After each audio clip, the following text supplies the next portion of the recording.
Hey, it's David K., voice of Beast Wars Megatron and TFA Optimus. You're listening to the Geekcast Radio Network. Will these infernal setbacks never end?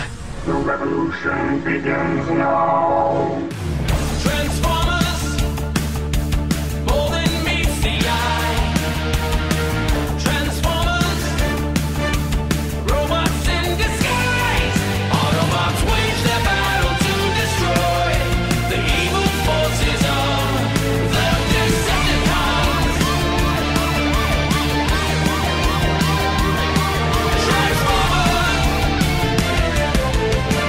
Transformers. New Transformers Animated. Can anyone stop the sinister Starscream? Luckily, the city has new protectors, Optimus Prime and the Autobots. They're teaming up to take down the Decepticons and save the city. Transformers Animated. Each sold separately, actual change time will vary. Hey, Sorry here. This episode of Transformation Animation Podcast features Stephen C. Phillips, Mike Blanchard, and Michael Wilson. Hello and welcome to episode 10 of Transformation Animation Podcast. I am one of your hosts, TFG and Mike, and joining me is Steve Megatron. Hello. Good day, sir.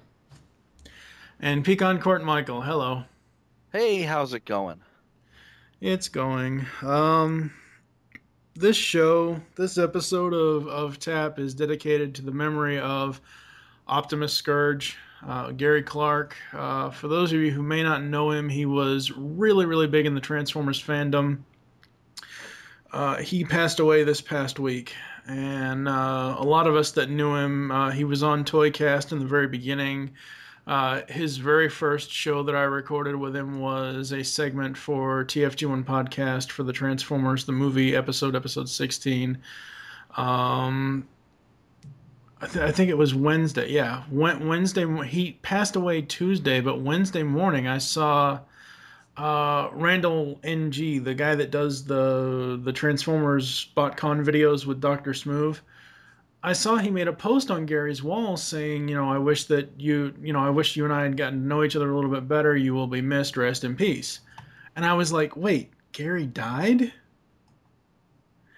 And then I started seeing everybody post all these memories and pictures and everything else, and no one knows how he died. The funeral is this, as of this recording, the funeral is this Sunday, October 2nd. This episode will be released the day after.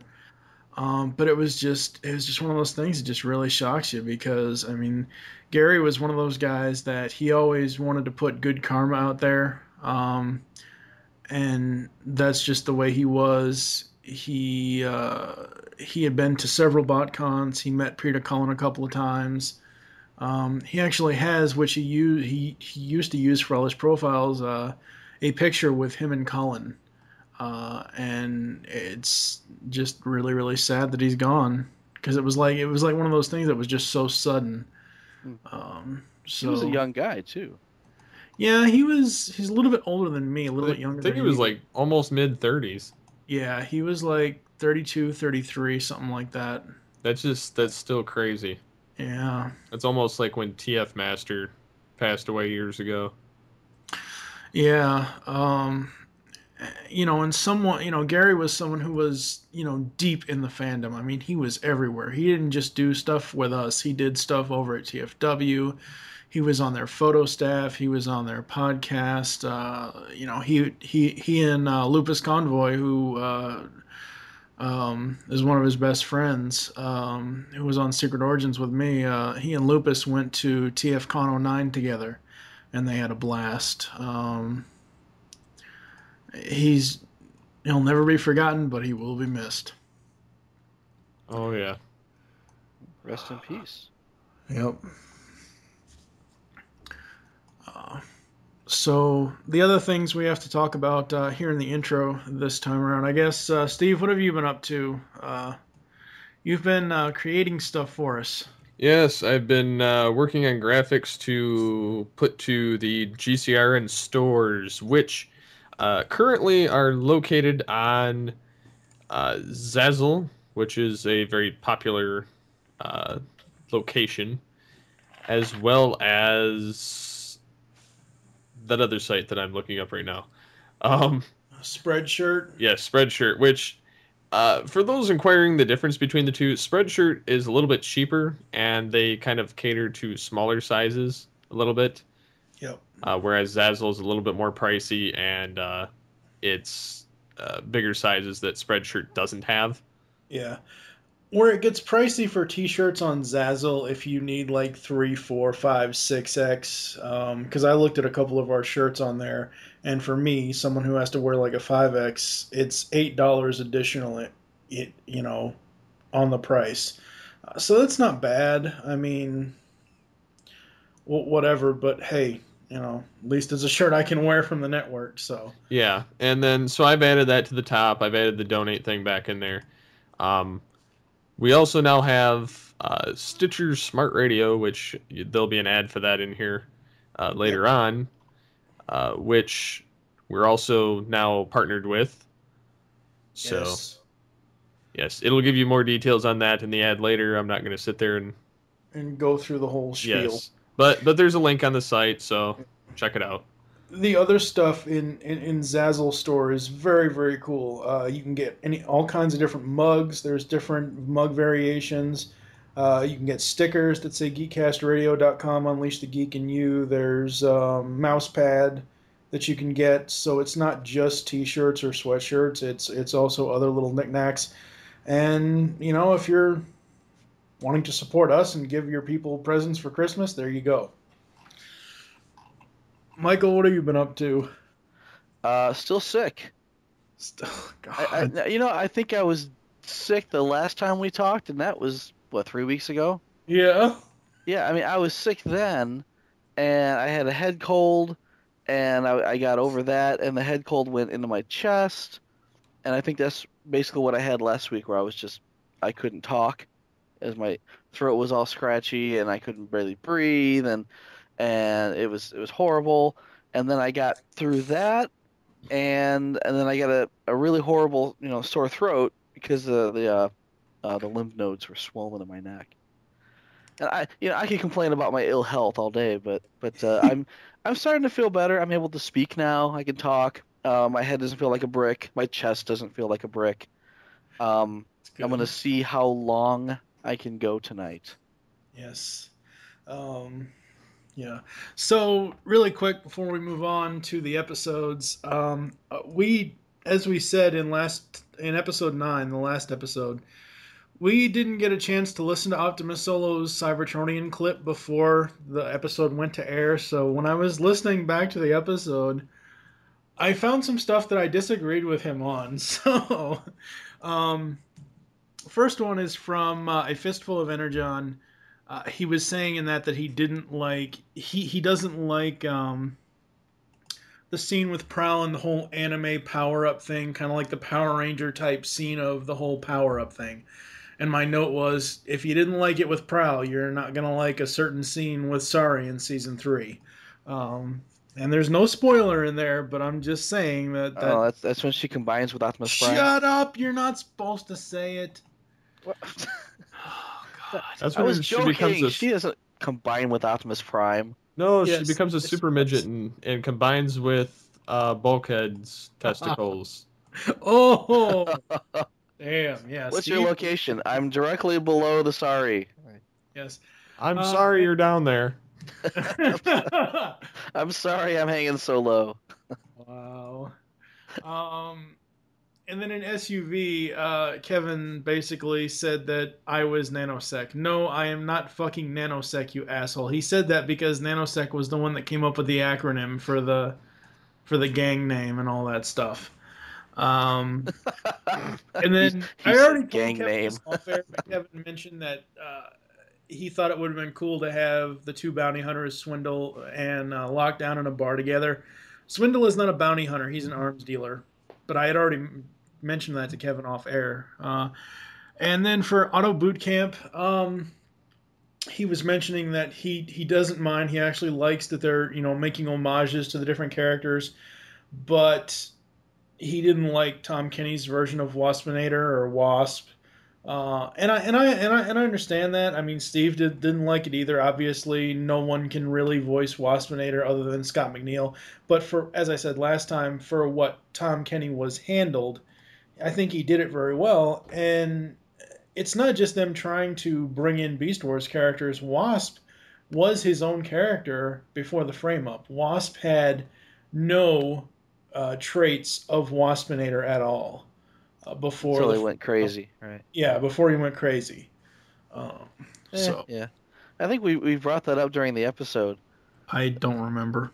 We brought. It's been 3 fucking weeks. I don't remember. I distinctly remember thinking, wouldn't it be cool to have a cutscene with Swindle and Lockdown, exchanging information like in a bar or a strip club or something in space? Yeah, and that would be cool, but the way Kevin had said it was he called Swindle a bounty hunter, which Swindle is not. Oh, well, clearly. It's an arms dealer. Yeah. I can see how their clientele would overlap, though. Oh, yeah, because you'd be supplying Lockdown with weapons or mods, yeah, so. Alright, we are going to get into some episodes today. I can't believe they just left me here. I'm a vital member of the team. How can they find those construction bots without my key? Now I'm stuck here all alone. I'm stuck here all alone. No, this is my house, and I'm going to defend it. I'll show them I'm just as tough as they are. Even though I'm talking to a teddy bear. First up today is Sorry No One's Home. While Prowl and Sorry practice agility skills, Bulkhead comes wandering in to inquire about the source of a dripping sound that is annoying him. He soon tracks down the sound to Bumblebee, who is leaking oil, and Ratchet ends up having to use his magnets to free him from Bulkhead. Optimus, Prowl, and Sorry come in, and Prime informs them that Scrapper and Mixmaster have surfaced again. Yeah, I'm gonna get to the little clip there in a minute. Again, like I get that they want to teach Sorry self-defense, but she should not be taught self-defense from a giant machine that could kill her. I don't think he's so much like jumping and pouncing on her, and I think he's putting her through an obstacle course, which she tries, unsuccessfully throughout the episode to master. Yes. Total overusage of the key to commence. I don't make a lot of keynotes, but what? Total overusage. I can't believe you're not picking up on this. She used it once to open the goodie bag or the vending machine to get all the candy out. And she used it 3 different times on 3 different vending machines. And how the hell do they have vending machines in there? Seriously, how do the Autobots have vending machines in their base? I mean, seriously, what is this, a car wash? Well, they don't have a pantry. I mean, they got to keep their food somewhere, right? They're not going to feed her live rabbits every day. Wait. Don't you mean dead Petro rabbits? In the one episode where they were trying to figure out what she eats, she actually had a rabbit jumping across the table. I know, yeah. There was probably a live Petro rabbit. They probably deep fried it. It's a little obscure, don't you think? No, it's a G1 reference. Yeah. Speaking of G1, this whole time that she was doing all this fun stuff, I could have sworn. Now, I'm going to have to ask Derek or Marty or somebody that was working on the series if this was true. Was it just me, or was she humming the G1 theme? She was. Okay. I thought I was going crazy. Or it's either the G1 theme or the Transformers animated theme very slowly. Could be. And my final note, because I did not spend a lot of time on this episode. Turn this episode off and watch Home Alone. It's funnier. Oh, no, it's not. I hate Macaulay Culkin. I just don't like. If Sorry had slapped her face with, I would have turned it off.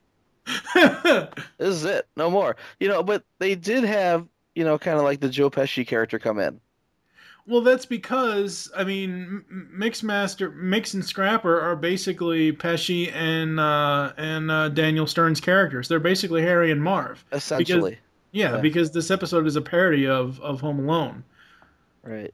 Because, of course, when 2 Palookas bust into your house to steal stuff, the first thing you do as a little kid is set up elaborate traps to punish them. I still love the first two Home Alone movies. I don't care what anybody says. I grew up watching them, so I was 10 years old when the first one came out, so leave me alone. I liked it. It was funny. Sigh. All right. Lay sigh, lay Let's sigh. sigh. Steve, oh God, Steve's gonna really hate this one because it's all sorry. So Steve, let the hatred begin. Steve, wake up. Or my microphone was on mute. I hate it when that happens. So you pulled a Wilson. Well, Yes. at least you weren't like belching and farting when you thought it was on mute, Yeah. I did chuckle, but more so a cackle, but whatever. Yes, this definitely had vibes of Home Alone in it with Gigantor robots. Yep. While I don't care for Macaulay Culkin, I like the Home Alone movies better than I like this episode. Because one, it has time to actually set up these particular traps, whereas Sari's like, how can I do this? And then she just sets up a bunch of traps that she literally has no time for because she's talking to a teddy bear. Yeah. And I don't care for the Constructicons at all. While they are humorous, I'll give them that. They are humorous. They're asinine at the same time. I would rather watch them, though, than watch Sari. Yeah. They're going to get more asinine in season 3. Oh my God. But yeah, I did not. And then Sari wearing, hockey getup and yeah, it was so stupid. And then it takes all the Autobots to not be able to defeat Blitzwing. I've got a note about that when we respond to Kevin. Another stupidity bout. So yeah. But yeah, I could have done without this episode. I think this episode, before I let Michael go, I think this episode was a nice kind of not so in your face action episode, kind of setting up for a Bridge Too Close 2, because I mean a Bridge Too Close 2-parter, there is non-stop action in that, and we'll get to that. But I mean, this episode is kind of like it's kind of like if you look at Justice League, Steve, where you have the 2-parter Wild Cards, you have that Comfort and Joy Christmas episode, which is nice and soft, and then you have Star-Crossed in season 2. So this is kind of like the bumper. This is kind of like the lull in the in the episodes to set up for all the action that we're going to get later. And by the way, that music, it was More Than Meets the Eye. I knew it was. Just to a different tune, but it was More Than Meets the Eye. And Sparkplug is actually credited here. Is he? Yes. Wait, the dog or the human? The human. The human. Where did he show up? I missed him. He was driving. Yeah, he was driving the construction vehicle that Bumblebee savagely attacked. Right. Yeah. Right. Didn't do any damage to it. He just kind of savagely attacked it. Right. Yeah. So what do you got for Sorry No One Told Michael? First off, I was wondering, when did they get an Autobot symbol on the floor?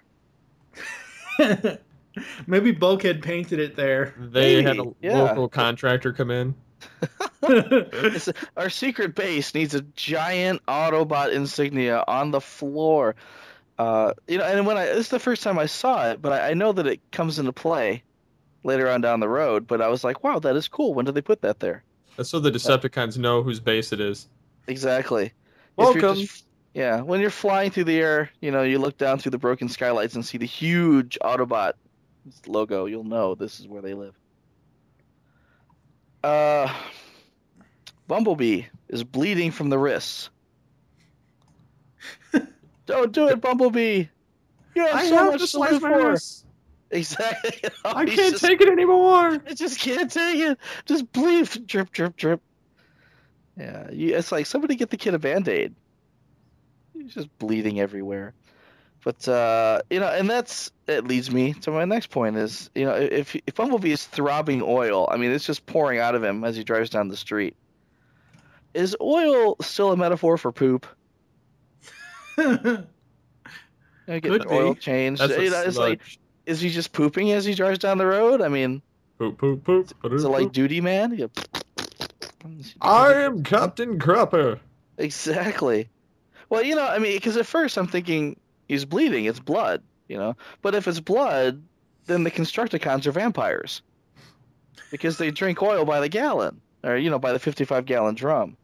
And it just seems kind of strange, because they're not eating poop, I'm assuming. They're drinking blood, and it doesn't make any sense. My anus is bleeding. Yeah, they don't sparkle. The Constructicons. Not sparkle. God. Bumblebee. They do change color, which is kind of cool, but that's a little bit later. But no sparkle. Yeah. Anyway, so smokescreen, smokescreen or giant fart. Vaporize. That came out as a horrible bullet point statement. Yeah, there's a scene.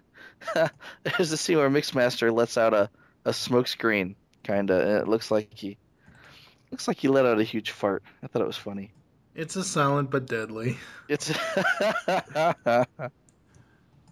Practiced and perfect. I'm trying to remember what was the episode before where Prime tells Sari that she can't tag along.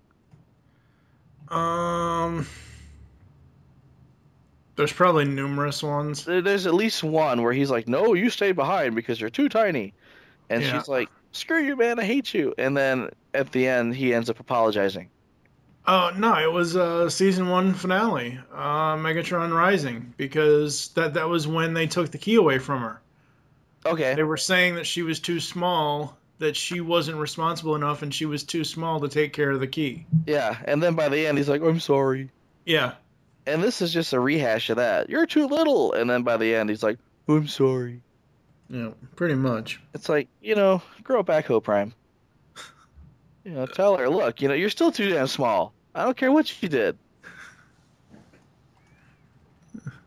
It just didn't make much sense to me because the Constructicons are they're just being dopey Constructicons.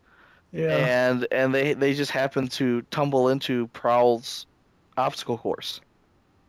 Yeah. And it's not as if, Sari's not really doing anything to them. I mean, she snaps a hockey stick over one of them, over his ankle or something, and they kind of look at her like, "What was that?" What was that? But then they stumble into, this obstacle course, and finally, they get hammered. And I was expecting her to say something like, "Give up, or are you thirsty for more?"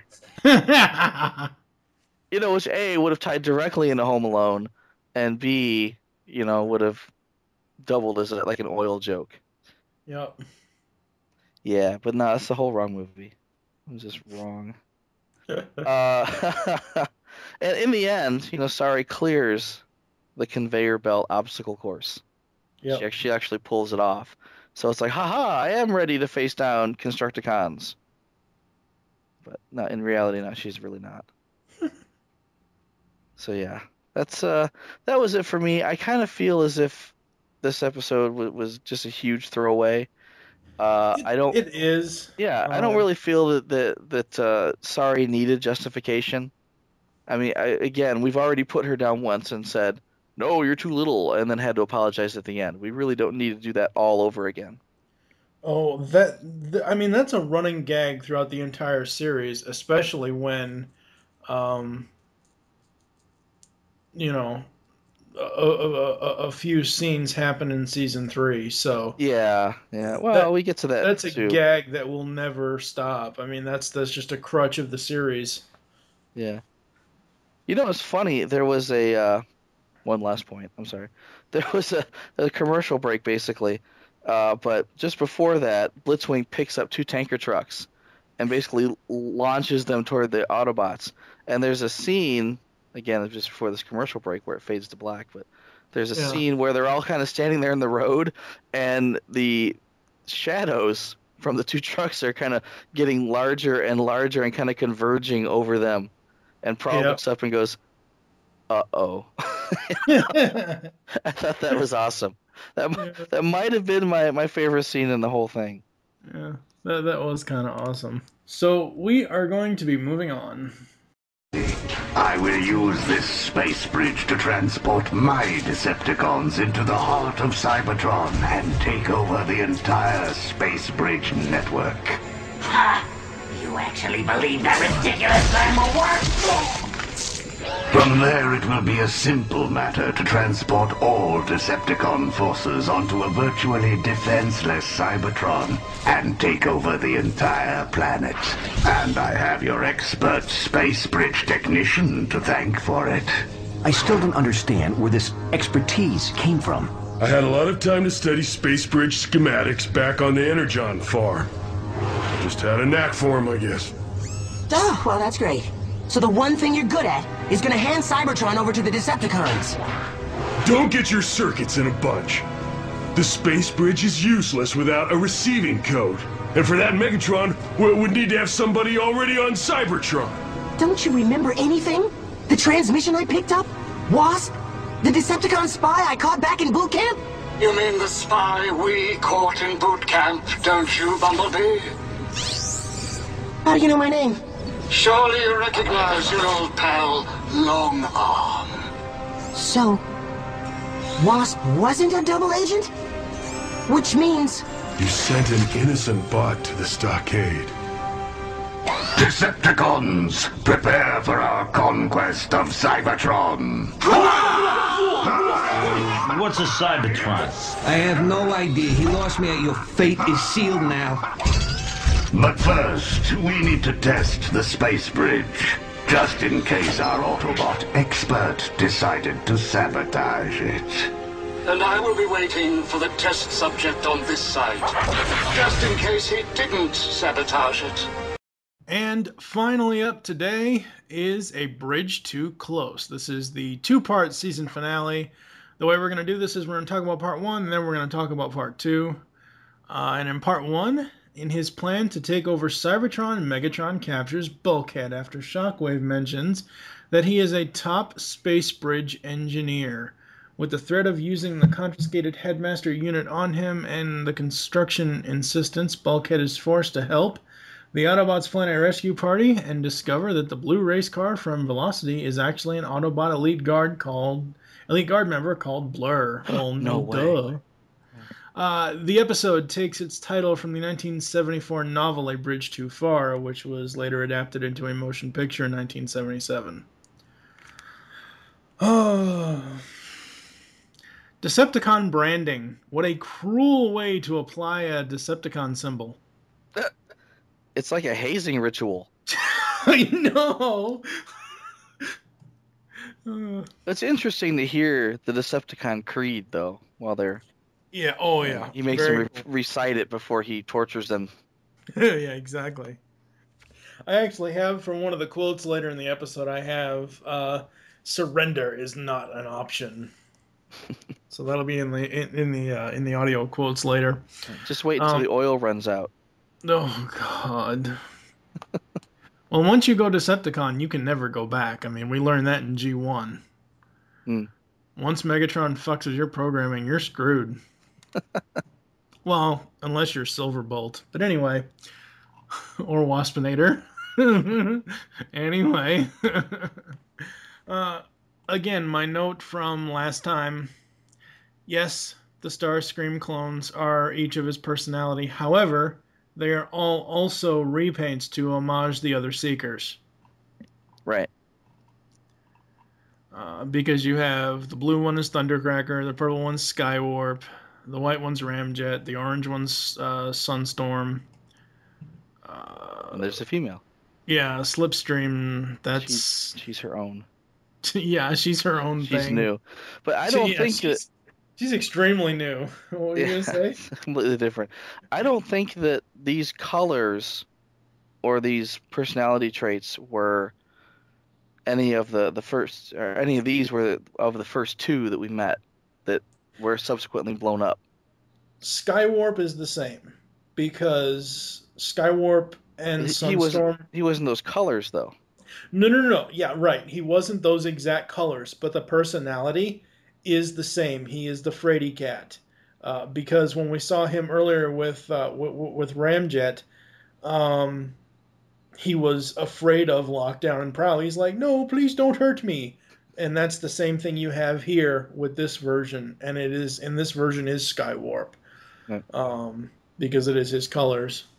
So we have the liar, the egomaniac, the coward, the suck-up, and the female. What part of me did you come from? You don't want to know. I kind of want to know.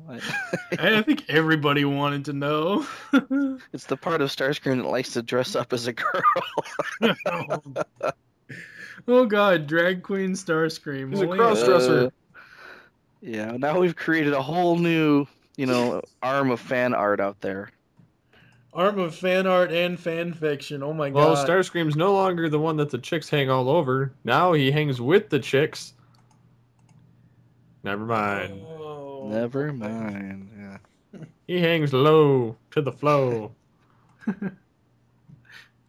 Bulkhead, the space bridge tech. Are you serious? He's an expert at anything? Oh my God. And yay, Blur. I was so... Oh God. As soon as Blur transformed and as soon as the words started coming out of his mouth, I instantly, I didn't even have to look it up. I knew it was John Machida. There's just no mistaking John Machida. Yeah, there's more, I want to say, like a reverb to his voice, like a mechanical reverb, than there was originally in G1. But you can still tell it's him, or at least infer that it's him. Well, it is him. He's in the credits. I mean, there's no... Yeah. Well, for some reason, when I first heard that John Machida was doing it, my first thought was, he's still alive?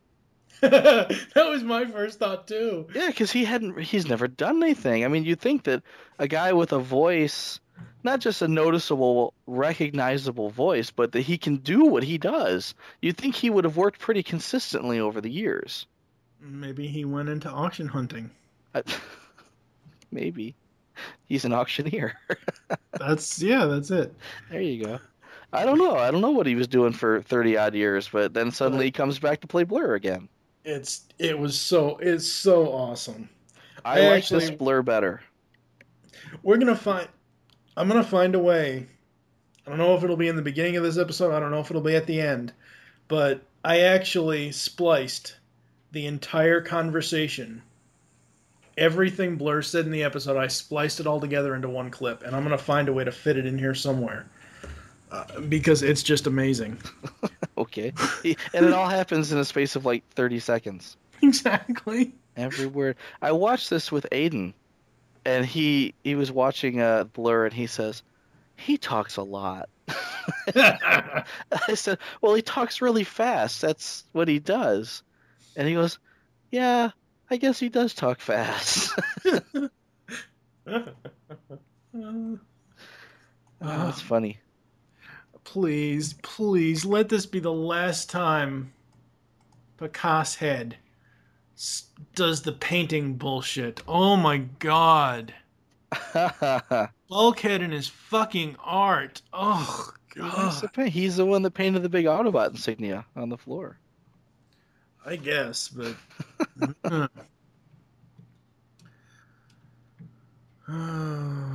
Yeah. The only stock transformation scene, when I say stock, I don't mean the whirly transform up, transform down, but the only stock, background transformation scene I like is Megatron's. I don't care to see any of the other stock transformation scenes except his for some reason. I don't know why. Maybe it's because it has a purple background, but I don't know. All 2 minutes of it. Yeah. Yeah. Bulkhead's gone, dude. He's just gone. Bumblebee's like, Bulkhead, where are you? He's testing out the towing capacity of the fully laden Swallow. Exactly. The name's not Zippy. Zippy! I don't think I've even known a bot named Zippy. You won't be able to do it justice. Just play it back at the quotes. I know. I wasn't trying to do it justice. And just like after they have that whole scene and the Autobots go out and are looking for Bulkhead, so much action. I mean, I don't even know where to begin. That was my only note about the action scenes, is that there's just so much. And then at the end, Starscream is attacking, and that's where part one really ends. Is Starscream's going to attack Megatron? Steve, what did you think of part one? Part one wasn't too bad, actually. I like the fact that they got the bridge started. I think that it's kind of hilarious that Bulkhead's supposed to be this genius with the space bridge. He doesn't seem like he could screw in a light bulb properly. I like how Megatron brands the new Decepticons or the Constructicons. Yeah. Just because it's... I mean, that's something they did in, like, G1, and then they... for, like, Skyfire, and then they did it in the Unicron Trilogy, too. Except it was more brutal how they did it in the Unicron Trilogy. But, I like that. And then, as far as Starscream... with his chick version, I believe that fits the definition of something we did in Beast Unleashed, bot hoe bag. So yeah, that actually has a fitting spot. I like how Megatron at some point later on decides to be an ass and just ties Sumdak like he's a chest ornament. Well, he had to do that. I mean, what was he going to do? When he transformed and they put Sumdak inside his cockpit, he was sitting in there. But, I mean, what's he going to do once he transforms back into robot mode? And the thing about that is, Starry was like, no, that's my dad. He's alive. Don't shoot. It's the human shield. Well, technically, he could have been still inside the cockpit. It's only on his back. That's true. It reminded me of Megatron's Mad Max. You're not killing me, buddy. I have this special protection armor on my chest. It's Autobot proof. There's a gimp tied to my hood. Oh my god. I got a hood ornament and it was real cheap. That's what they did in Mad Max. They tie the gimp to the hood. Just try. Just connecting the dots here. But no, I know, that's fine. What else, Steve? Like I said, overall pretty enjoyable. I think it's funny how Starscream kind of just, makes his entrance in there with all of his little clones and decides to have his own faction attacking Megatron. It's like World War II here. Fighting three-front war. Yeah, I mean the battle scenes in this are just amazing. I mean, they just are. I mean, and it's not even battle scenes like the ones that Kevin doesn't like, where it's super hyper time anime battle scenes. It's just regular beat down, drag out battle scenes, and they're just great. I do like this scene, or this quote. Starscream says, "I must be a bigger pain in the gear shaft than I thought." And then she says, "Whoa, look who just got to the party." And he's like, "Don't start with me, woman." What? Who's starting? What am I starting? I think that's a recurring line. Yeah. Oh, God. The two of them argue all throughout the two-parter. Like an old married couple. Yep. Yep. Anything else for part one, Steve? Nope. Michael, what do you got? Well, this episode was mainly just a lot of action. Yep. Aside from Bulkhead painting, but mostly just straight action. But the thing that I noticed the most was the fact that in this episode, they tied in all of the loose plot threads from season 2. Yep. So it's like, it's almost like they made a list of all the loose plot threads and then kind of mixed them all up into a cohesive whole and made an episode out of it. I'll go down the list. We have the Constructicons helping Megatron, which, you know, it's like, hey, where'd they go? You know, they just walk off into the sunset. No one knows what happens to them. And here they explain, oh, this is what happened to them, and now they're helping Megatron. We tie in Megatron's space bridge. Megatron had this space bridge he wants to build. It's coming together nicely under, Sumdac, and that was the last we heard of it. What happened to the space bridge? Speaking of Sumdac, we have Sumdac's disappearance, and he's been held by Megatron, but, you know, Sorry doesn't know that. The Autobots don't know that. Yeah. And that's revealed here. We already knew it as the audience, though. Oh, we knew, but yeah, Sorry didn't know. And it was a big reveal for her. She's like, oh, my dad is strapped to your chest like a gimp, you know. Then there's... My wood ornament. My wood ornament. He smells like a pine tree. And then there's Starscream's clones. We were introduced to them. 2 of them were blown up. We knew he had a whole bunch more, but we didn't know what he was going to do with them. And now here they are flying around going, ha ha. Yeah. We have Bulkhead's ambition of being a space bridge engineer. You know, it's like he went to boot camp, tying in boot camp. You know, we knew that that's what he wanted to do, but we didn't know that he was the best in the world, which is really cool. I mean, honestly, if that's your life's dream to be a space bridge engineer, then, you know, to be the best is really kind of neat. That's an accomplishment, right? I think one of the things is that they did say, I don't know how many other space bridge techs are on Cybertron, and Shockwave does say that the foremost expert in space bridge tech is actually on Earth. And I think what they're kind of going for there is that out of the, obviously Sumdac only does reverse engineering. He knows nothing about, you know, space bridge travel. Right. So I think that's what they were kind of comparing it to. It's like Sumdac can't do it. Let's find what Cybertronian can, and it just so happens to be this dim-witted starfish. Exactly. So we have more starfish. We have some more Bulkhead because, you know, Bulkhead was into art, and you know, so we tie in the art. The Blue Racer returns, who ends up being Blur, which is kind of cool. The Headmaster unit was another, you know, good chunk of season 2. He comes back, or it comes back, I should say. Yeah. Just the unit comes back. Yeah, not the Headmaster, not Masterson, but and I'll get to that in a second. But Shockwave the traitor. Shockwave being the traitor, that comes back. They mention Wasp in passing. Yeah. The whole deal with Sorry not wanting to repair the Autobot ship because then they would go away. You know, we bring back repairing the ship. Yeah. And then the ship actually flies. Maybe not in this episode, but the next episode. But, you know. So, yeah, they get the ship repaired. So this huge long laundry list of plot threads that came and went, they kind of mix tie it up nicely. Yeah, it's like a big jumble of loose ends, but it comes together in such a way that you really want to see how it plays out. Oh yeah. Now, the only things that they didn't include that I noticed were the human villains, which, hey, no big loss, right?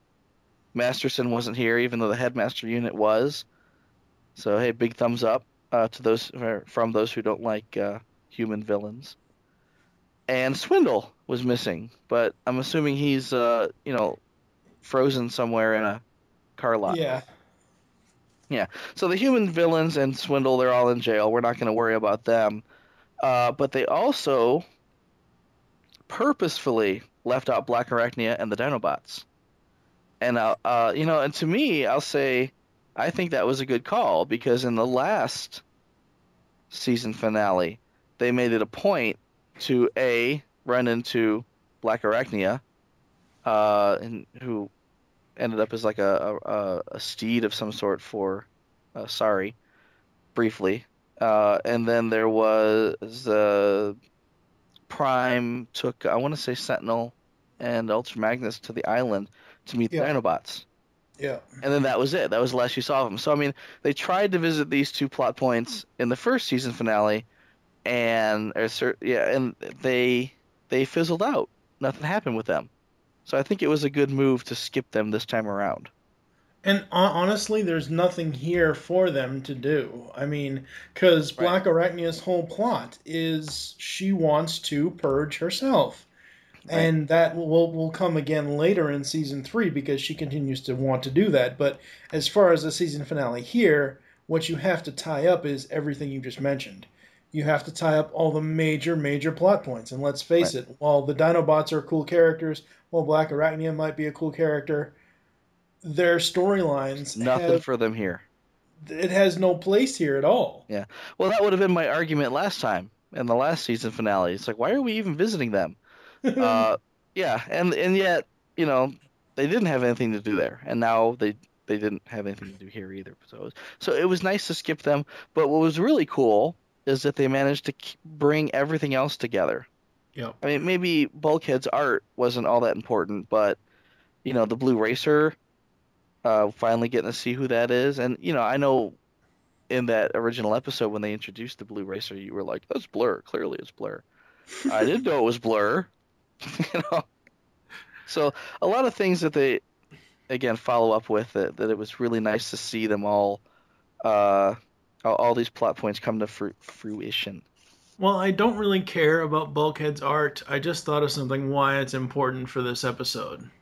Huh. Because no one believes that he knows what he's doing. Granted, his art thing is a little whatever, but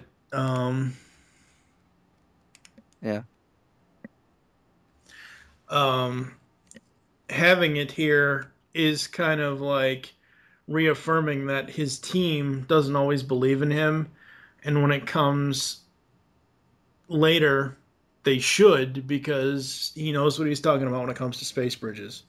Exactly. Yeah, I'll buy that. I don't know. What else you got? For part one, that's about it. I mean, it's hard to really get too in depth when it's just a bunch of people beating on each other. Yeah, I know. So we are going to move into part two right the hell now. In the shocking season finale, the Autobots face off against Megatron and the Decepticons to save Earth and Cybertron. However, Starscream and his clones attack Megatron's hideout. In the climax of the battle, the Autobot ship takes on a robot form called Omega Supreme, after which Sari is revealed to have stuff. We'll talk about that later. Stuff. It's that time I'm of an the month. adult. With Bulkhead. Brown chicka wow wow. This is wrong. She's still 8. I mean, come on. For now. Well, up, for another Steve. couple episodes. Anyway. Shut up, Steve. For now. Well, you know, I left out what it does actually say in the synopsis because that's a key thing. That is a key thing for the very end of the episode. So, my first note for this one was, finally, Bumblebee admits he's not the fastest thing on wheels. Finally.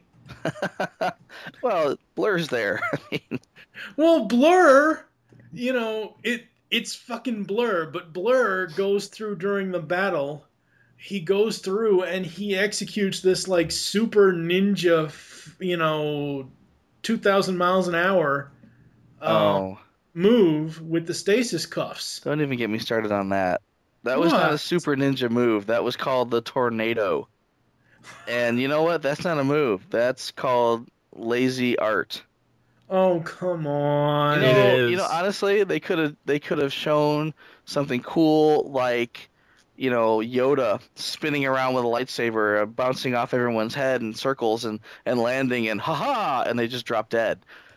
Blur could pull that off, you know, because he's that fast. But instead, it's a tornado around them, and then he stops and they drop. And then they roll. Lazy. Yeah, it's just lazy. I guess. And so we finally, you know, they've kind of hinted here and there that the ship has a personality or that the ship has some hidden thing, but we haven't Ratchet kind of hints at it during the other episodes in season 1 and season 2, but it isn't until now until Omega Supreme is born and revealed in this episode in this episode, in this season, the wonderfully talented Kevin Michael Richardson voices him. So awesome. Yeah. So awesome. Omega Supreme is the coolest thing ever. In this series, yeah. So far, yeah. I mean, I wanted a toy. I wanted a Supreme size, Supreme class Omega Supreme toy. That would have been awesome. Yeah. Don't even get me started. That would have on been toys. extremely obscure for most kids, though. Omega Supreme? For most children in this day and age that their parents are teaching them about stuff, possibly. He's a character in the show at this point. I know he's a character in the show, but, okay, I'm going to throw Michael under the bus here. You're a perfect example. You teach Aiden and Gavin. You teach Aiden and Gavin all about Transformers, but say they haven't seen say you haven't shown them G1 yet, and you're showing them animated first, right? And they see Omega Supreme. They're not going to know who. Okay, it's Omega Supreme. He's a giant, super cool robot. That's all they're going to know. They're not going to know the relevance of what he is. Oh, well, I don't teach my kids about G1 either. They're not going to see animated Starscream and go, oh, that character was first introduced in 1984, based on a Diaclone mold from 1978. They're not going to know these things. I don't think they care. But, they damn sure do want a toy of animated Starscream because he's that cool. Yeah, exactly. So that's my point is, I mean, I own, was a 1986 Omega Supreme, but I don't own a Transformers animated Omega Supreme, and I would really like to. I think that would be awesome. Yes, it would. I literally, nearly, and this is a note for Thorzine, for Brad Blankenship, because I literally fell out of my. I swear to God, I fell out on the floor, out of my chair, laughing when Megatron said this line. It's better than an army of cheap knockoffs. It's like Brad's wall. Oh, that's unfair. I'm sorry. I shouldn't have said that. But his wall is awesome, I have to admit. I wish I had a wall like that. I know Steve doesn't like the humans, and I really don't care when I don't really care when Masterson uses the gamer speak, but when Sumdac said it, I thought it was kind of funny. I thought it was kind of lame. He's like, total ownage, noob. The funny part was the line directly after that when Starscream says, "You just cut off my head." I dropped. I thought that was so funny. That was the best use of the Headmaster unit ever. I had actually forgotten when I went back and I haven't watched season 3 yet for the purposes of this podcast, but when I went back after season 3 ended and I rewatched a couple episodes, I forgot in Transwarped why the Starscream body didn't have I forgot why he lost his head. Oh. And now I remember. I remember. Was it just me, or when Ramjet, the Ramjet clone, when he walks by and he kicks Starscream's body, it reminds me of Starscream kicking Megatron in TFTM. Yeah. What shocked me is that, I don't want to say the minute Starscream's head gets cut off, just like that, all the clones defect to Megatron. Yep, exactly. They're like, oh, okay then, screw you, buddy. I love this quote. This is like my favorite quote from random Crazy Blitzwing. Mayday, Mayday, let's all dance around the maypole. I don't know why, but every time I hear that line, I just crack up. Space Bridge Vacuum kind of reminds me of when Donatello inverted the dimensional portal in the 87 Turtles cartoon and sucked the Technodrome into Dimension X. Yeah. I was thinking something a little different. I was reminded of, the evil vortex at the end of the Evil Dead 2. Oh, yeah. The one where Ash gets sucked up, and then he's like, how do you stop this thing? And it sucks him up, and that's how you end up with the Army of Darkness. Yeah, exactly. But that's what that reminded me of, just this huge vortex sucking up everything. Yeah. Sorry is a robot. We need to talk. This is a talk that they should have had at the end of season 1. End of season 1. Yep, that's exactly where that came from. About the we need. You're not human. What? and I thought that like this is how a cliffhanger should be. Yeah. Exactly. This is how a cliffhanger should be.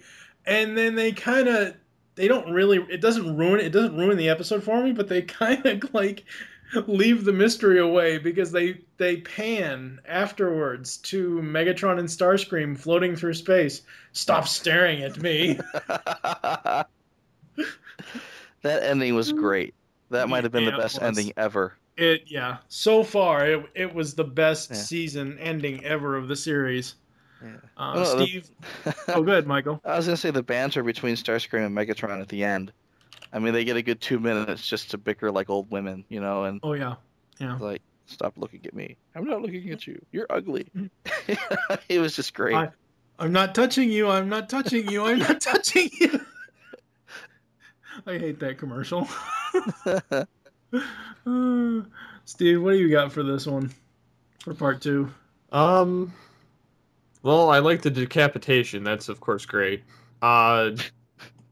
The headmaster thing almost made it look like Starscream wearing his crown. If you kind of looked at it just right. When the headmaster jumped on his shoulders. Oh, yeah. If you're not looking at it close up, it looks like Starscream wearing his crown. Right. I require screenshots. Go to the wiki. But anyways, I think it's kind of lame how they bring in this monster character of Omega Supreme, and then they're like, goodbye. Yeah.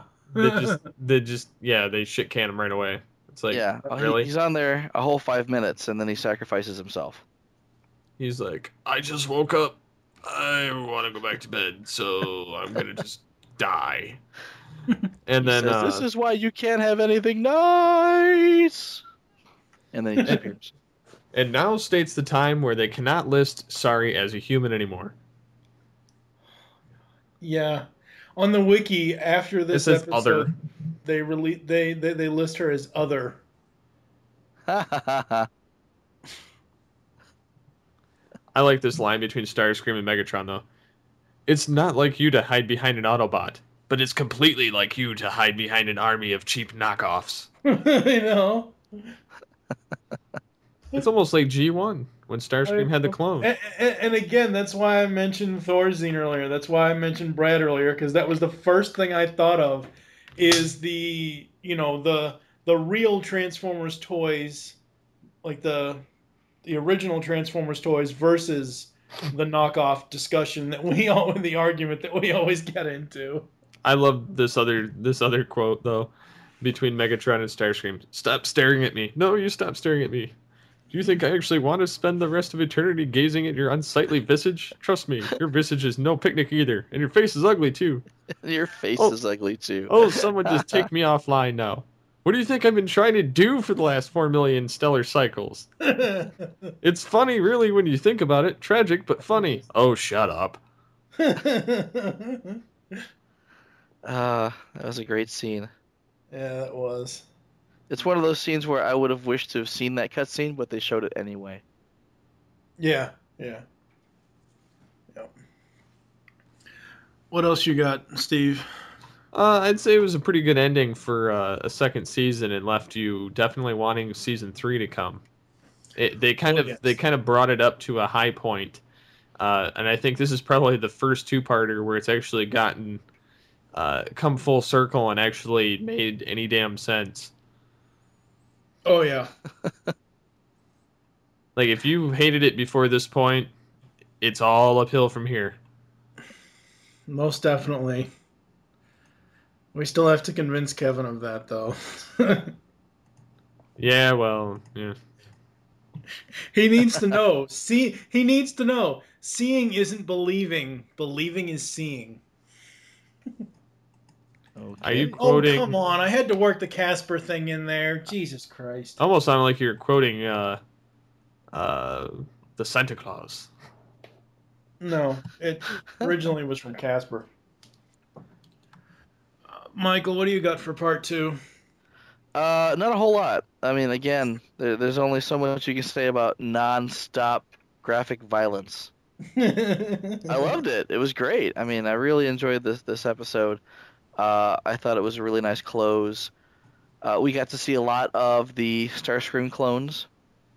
The liar clone is my favorite. Yeah, the liar clone is funny as hell.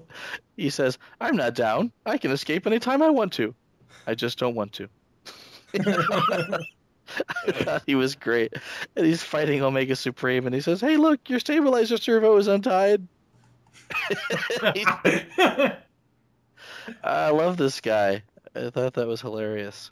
Yeah, so awesome. I still don't understand why, Starscream can't just kill Megatron.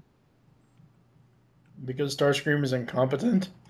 Well, no, I mean, Starscream and, Starscream's brigade, for lack of a better term, had a pretty good shot at killing Megatron there. I mean, they were all ganged up on him. They had him held down. Starscream had his sword and was like, haha, how about this for irony, But, Prime actually came in and saved him. And, I'm forgetting what the exact quote was, but Megatron said, I wouldn't have expected you to come in and save me. And Prime says something that he didn't. Yeah, he's like, I'm not saving you. And I'm thinking, well, who is he saving? Why is he bothering? Because, honestly, I think that Prime and his crew would have a much better shot defeating Starscream and his clones than they would Megatron. They've already proven that Megatron can beat all their asses hands down. But if Starscream's clones take out Megatron, well, number one, we've now defeated the Hitler of the Transformers animated universe. Number two, we have some already weakened in battle clones that we can easily pick off. So where's the harm? Yeah. I'm not really sure what the reasoning here is. Why they have to save Megatron? I don't know either. It's like, let him defeat Megatron. Go ahead. That's cool. Yeah, sure. I think it's because Prime's scared of Starscream since that first episode debut. Maybe. Well, I think the thing here is they don't want anybody to have access to the space bridge. Exactly. I mean, Right. it's like, it's like Steve Jobs handing the keys to the kingdom to Bill Gates. Steve doesn't want Bill Gates to have the keys to Apple. Yeah. No one should have a Right. space bridge other than the Autobots in this series. Right, but again, with Megatron out of the way, Megatron has already softened up Starscream and his clones at this point, and we already know that the clones are easy to pick off. Yeah. Prowl has taken out Starscream by himself. Yep. This wouldn't be that difficult to do. I mean, it's like, oh, well, you're not going to get access to the space bridge either. Okay, fine. Boom, you're, there you go. I've toppled your king. Yeah. Checkmate. Yeah, The only thing missing from the Megatron Starscream banter back and forth throughout the 2 seasons so far is like when Starscream first came back and he was attacking Megatron and they kept throwing Starscream out and they kept repeating that like wash, rinse, repeat. Right. The only thing that's been missing is this is bad comedy. This is It's bad the only comedy, thing missing Star- so far. Lubrication, Starscream. This is bad sodomy. I don't know about that, but Well, no, I mean it sounds a lot like Coronation. Yeah. Coronation, Starscream. Anyway,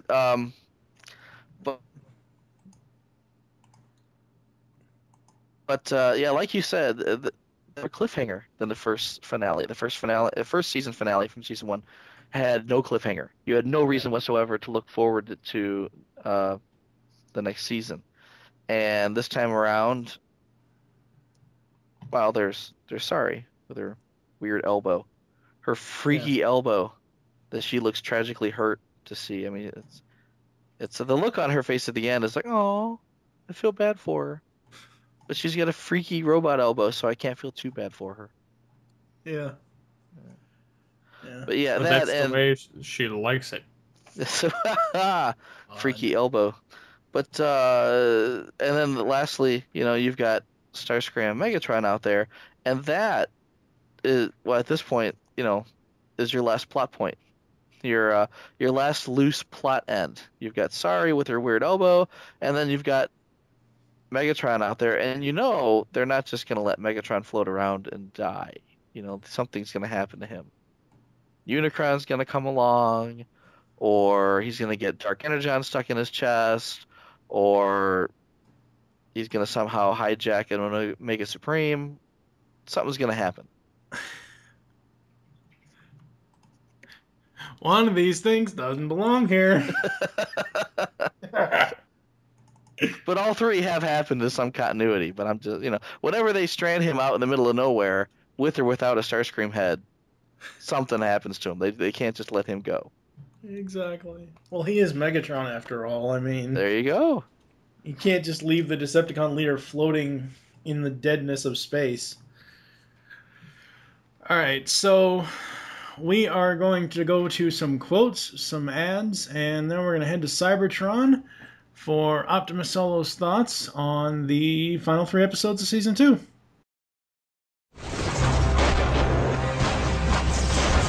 Deploy your emergency defense mode. Codename Omega. I can't. Don't give up on me now, soldier.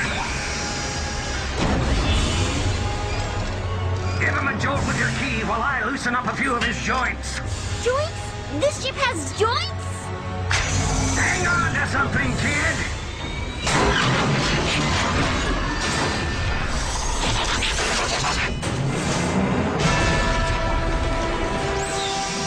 I am Omega Supreme. Transformation Animation Podcast will be back after these messages. Here is quote number 1. What's the matter with you? You're an excavator, not a golf cart. Grow a backhoe and let's get some oil. Here's quote number 2. Surrender is not an option. And quote number 3. I plan to make him an offer he cannot refuse. Finally, quote number 4. Mayday! Mayday! Let's all dance around the maypole! Soundwave, jam that transmission! Rumble Frenzy, Ravage Rat-Bat, eject, Operation Interference. No, there will be no Operation Interference. I am TFG1 Mike, and you should be listening to my very first podcast, the TFG1 Podcast. 24 episodes covering the entire U.S. run of the 1984 Transformers cartoon. I also have a few supplemental episodes and an interview with Stan Bush. I bring in guest hosts who will be full-time co-hosts in Steve Megatron and fan of the show now co-host Pecan Court Michael. So check out the TFG1 Podcast. You can find it on iTunes and the web at www.geekcastradio.com. Transform and roll out!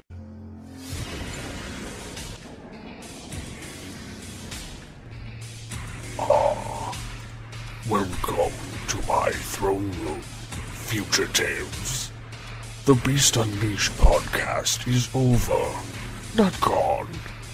You can hear more of this great podcast, discussing all the episodes of Beast Wars and Beast Machines on GeekCastRadio.com. We include voice actor and writer interviews with stellar hosting by Steve, Mike, and Michael. Head on over to iTunes or the net, or else I will send you my vehicles to extract your spark and destroy you. Yes.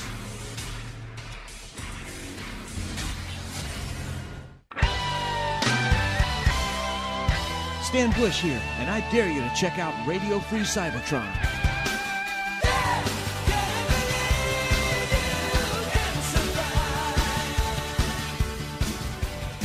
This is Brian Kilby, host of Radio Free Cybertron, the original Transformers internet radio show, and one of the world's first podcasts.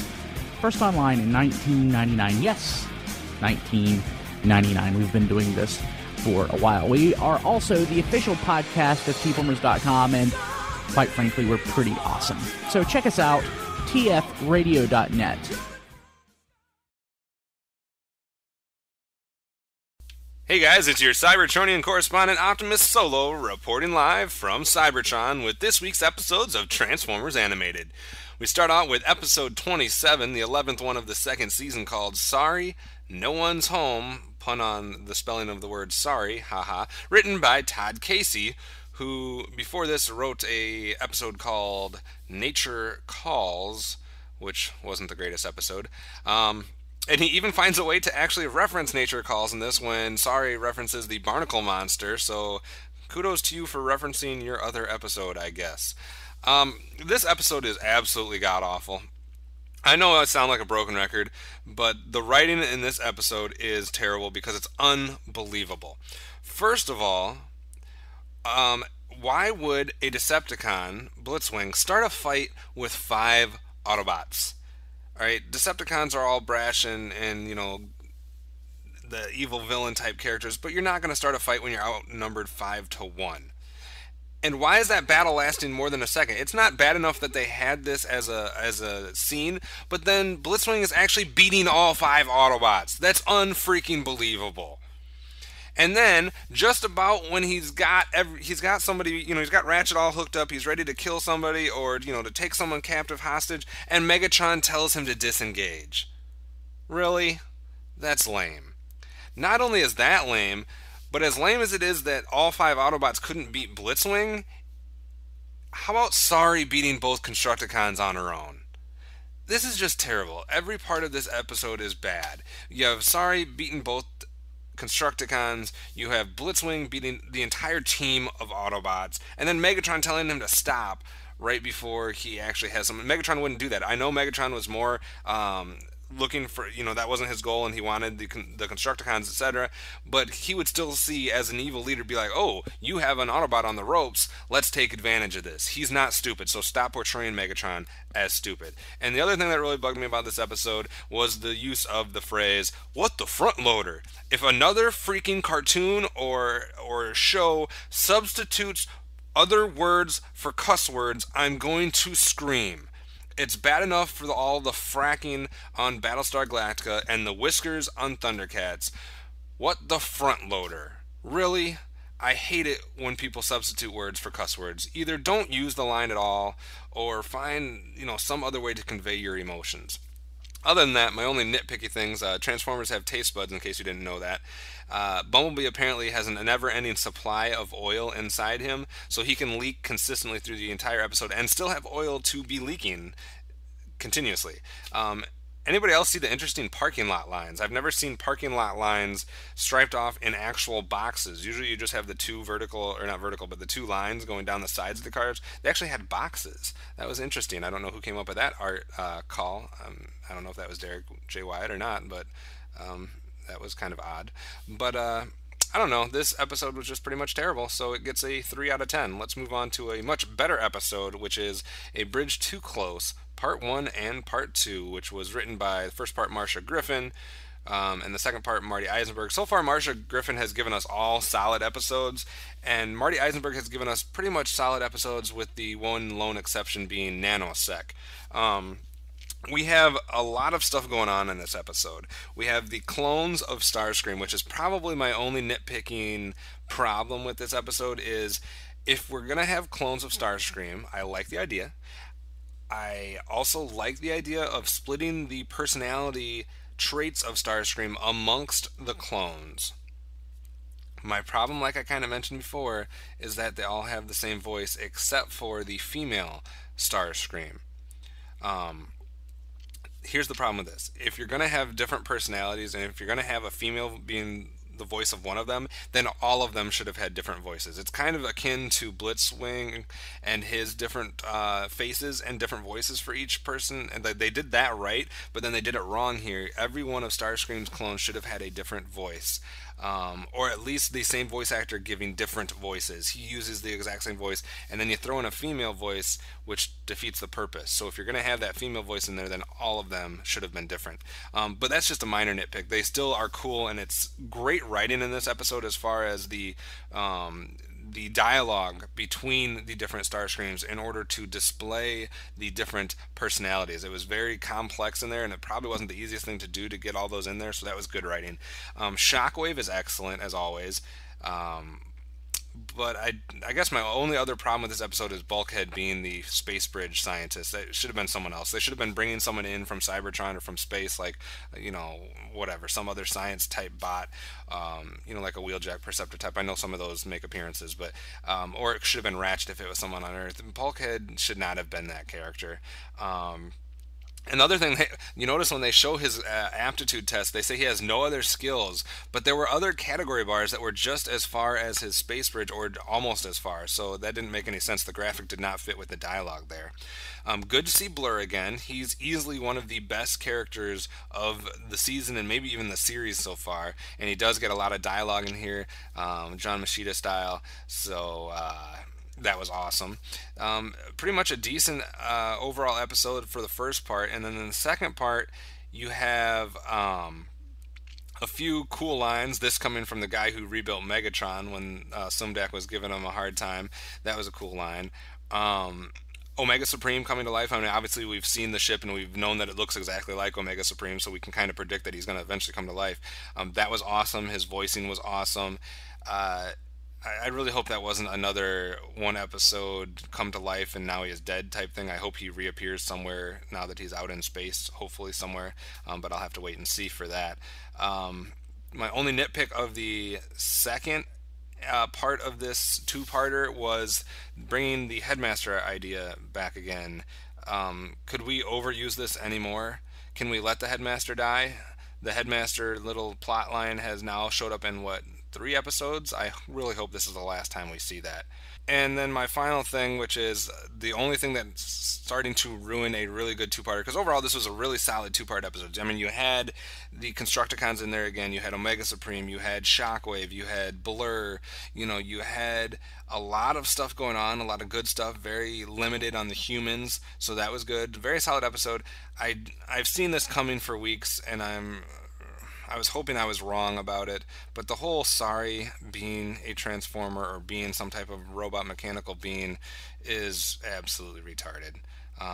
Maybe they'll shock me and change my mind as we get through this, but I've been dreading this for weeks, and I was really hoping I was wrong about it, and the fact that they showed her arm as a robotic mechanical type of object is really depressing.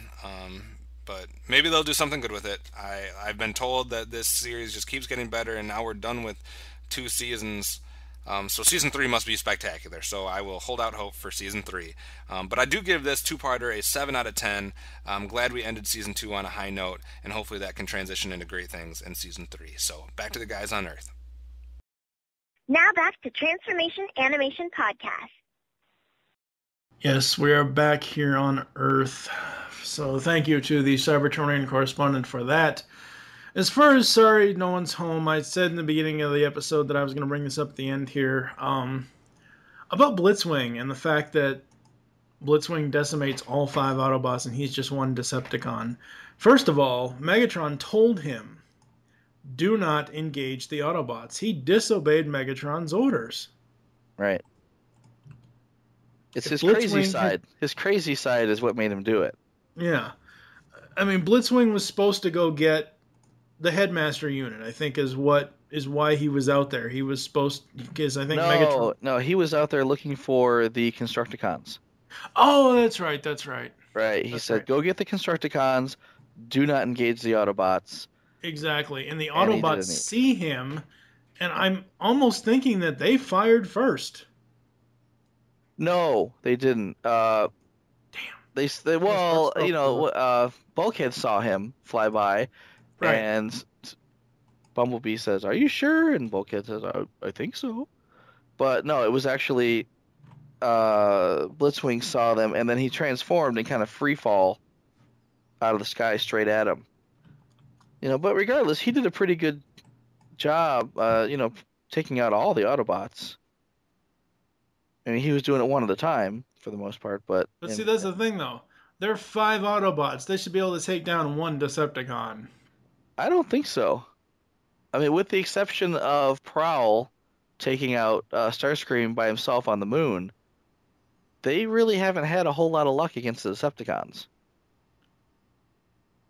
Especially not one as big as Blitzwing with his Arnold Schwarzenegger face on. But, Megatron was completely justified in telling him to break off. I don't think it was a sign of weakness. I think it was, reestablishing the orders that he gave him originally. Right. And that's the point. But what Kevin was saying in the clip was... It makes Megatron look weak. No, it makes Blitzwing look weak because you have Blitzwing decimating these 5 Autobots. Why would Megatron call a retreat? And my answer to that is because of the fact that Blitzwing disobeyed the order. Right. He wasn't supposed to engage them in the first place. Right. I don't know. Any notes to Kevin for Sorry No One's Home, Steve? No. Yeah, Steve? Nope. Nothing. Okay, Michael. I had the note about the Blitzwing thing, which is basically what you said. And secondly, Kevin doesn't like it when they cuss. Or more specifically, he doesn't like it when they say, "What the front end loader was that?" What the front loader? What the front end loader? And it's not like he's not saying it, And it was funny because I noticed he had mentioned before he didn't like in Battlestar Galactica when they say frack. He doesn't like it when on Thundercats when Lino says whiskers, which I think is funny. And I don't know if it's just the way my brain is wired, but I didn't even hear front end loader. I just heard fuck. Well, right. My brain just filled in the blank for me. It didn't even occur to me that they had mashed it. He doesn't actually say front end. He just says, "What the front loader?" I don't think he says end. Actually, for some reason, I have it written down as front end loader. But I don't know. Maybe he said front loader. Anyway, but what it comes down to is it's an F word. It counts, kinda. And as far as a bridge too close, I only had 2 notes for Kevin. He doesn't like he doesn't like Tom Kenny doing Starscream's voice, and he doesn't like that it had to be Tom Kenny doing the voice of the clones. The one thing I will say is that even though it was Tom Kenny doing the same voice, he uses very many different inflections for each clone. Right. You can easily tell them apart. Oh, yes. Yeah. No, I don't mind at all. But he makes a good point about, the female Starscream. Tom Kenny probably could have pulled off a female Starscream. It would have been funny. It probably wouldn't have been appropriate because eventually, I want to say that character kind of splits off on her own.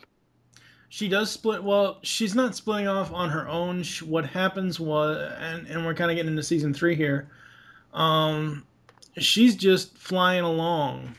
Yeah, I mean, let's not give too much of it away. But what it comes down to is, we're gonna see a lot more of her, and it's probably better that she has her own voice.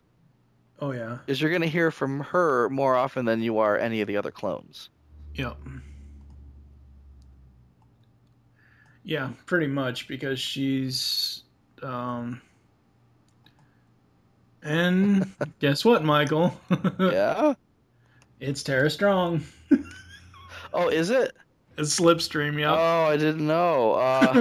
I knew it wasn't Cree Summer, but I mean, it just sounded very screechy. For some reason, I was thinking of like one of the Misfits or something, with this horrible screechy voice. Bringing in the Gem and the Holograms references. Wow. I think what they've done here, and you mentioned this earlier with Blur, how John Machida has kind of like a reverb or some sort of robotic thing. I think what they've done here with some of the Transformers is, I hate to say it, but it's the only thing I can think of, vocoding. They've put some, like, to make the voices, because, Tara has a multitude of voices that she can do, but to distinguish from, say, Sorry to Slipstream, they probably had to put something behind her voice to distinguish it. Maybe? I don't know. I didn't notice any like echoing or reverb to the voice, but I just did notice it has a screechy quality. Right. And it's almost like she's going through puberty or something. Yeah. Very strange. Any notes for Kevin on Bridge Too Close, Steve? Nope. Anything else, Michael, that you want to bring up? Not specifically. Okay. So that's going to do it for us. Thank you for joining us here on Transformation Animation Podcast. There are several ways to get into contact with us. To leave feedback for the show, visit the website, geekcastradio.com. You can comment on each episode post. Leave the show's feedback in iTunes. Please do this. You can stream us on Stitcher Smart Radio. Follow us on Twitter. The show name there is TFA Podcast. Mine is TFG1 Mike. Steve, what is your Twitter? SCP-21. And Michael? PecanCT Michael. Become a fan on Facebook. Go to facebook.com/GeekCastRadioNetwork. We have now hit 275 fans. Yay! Woohoo! Call the voicemail line. Tell us the show you're leaving the message for and your name. 502-526-5821. We hope you enjoyed this episode of Transformation Animation Podcast and wish you'll join us next time when we'll be doing the Season 2 recap, and hopefully Optimus Solo can catch another flight back to Earth. For now, I am TFG1 Mike with Michael Wilson and Steve Megatron Phillips. We'll tap you again next week unless Michael gets the death illness or something. I hope not. It's not like you to hide behind an Autobot, Megatron. But it's completely like you to hide behind an army of cheap knockoffs. Transform and roll out. Never before have I seen a more impressive group of lethal fighting machines. And pretty good looking, if I do say so myself. That pompous bag of bolts Megatron won't know what hit him. He'll be crushed in our wake.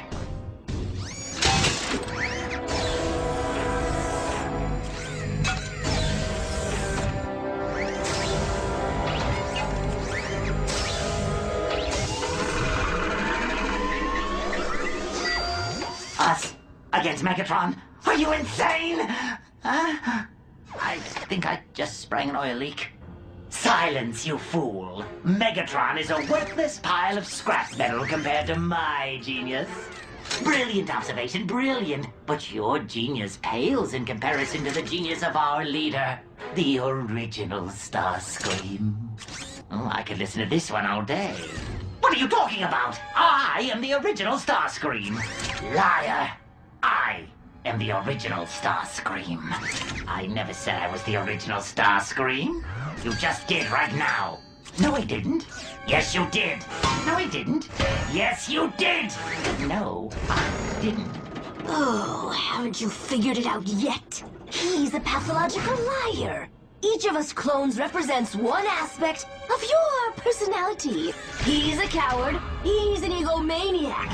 He's a suck-up. He's a liar. I am not. So, which part of me did you come from? Don't ask.